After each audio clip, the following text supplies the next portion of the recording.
ulap mula sa silangan at mula sa hilaga,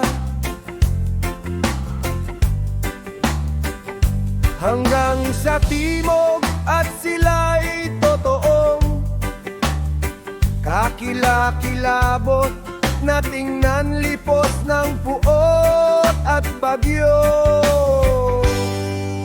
Sila'y magkakalaban at kanilang ibubuwal ang isang malaking karamihan ng mga bituin sa lupa, maging ang kanilang sariling bituin at pangdugo ay mula sa tabak hanggang sa tiyan.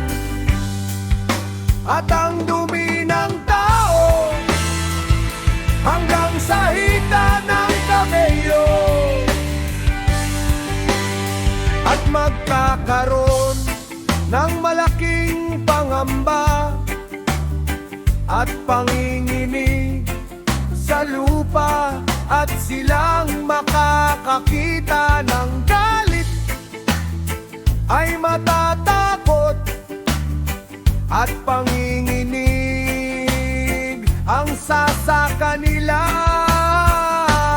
At pagkatapos ay darating ang malalaking bagyo mula sa timog at mula sa hilaga, at ibang bahagi mula sa kanluran. At ang malalakas na hangin ay babangon mula sa silangan at bubuksan nito,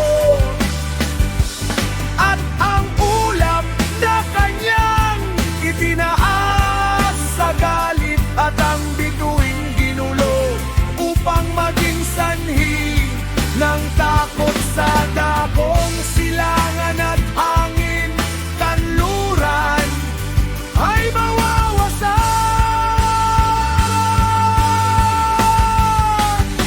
Ang malalaki at makapangyarihang ulap ay lahalobo na lipos ng galit at ang bituin upang sila'y makapangilabot sa buong lupa at sa lahat ng nakatira dito, at sila'y magbubuhos sa bawat mataas at kilalang dako ng isang kakilakilabot na bituin.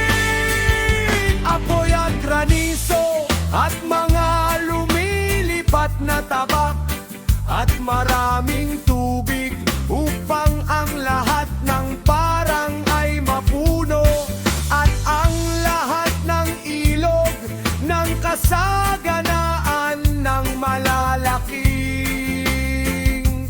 tubig.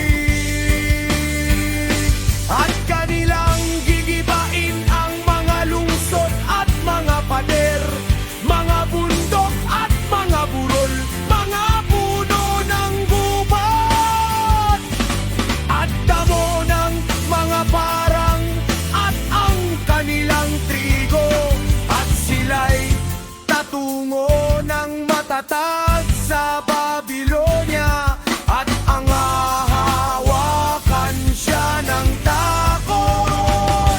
Sila'y lalapit sa kanya at kukupkupin siya, ang bituin at lahat ng galit ay kanilang ibubuhos sa kanya. Pagkatapos ay aangat ang alabok at usok hanggang sa langit, at lahat ng mga nasa palibot niya ay tatangis para sa babiyak.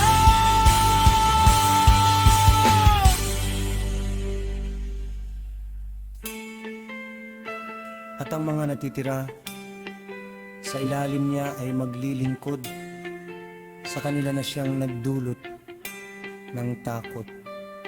Sa kanya, ikaw, Asya, nakabahagi sa pag-asa ng Babylonia, at ikaw ang kaluwalhatian ng kanyang pagkatao.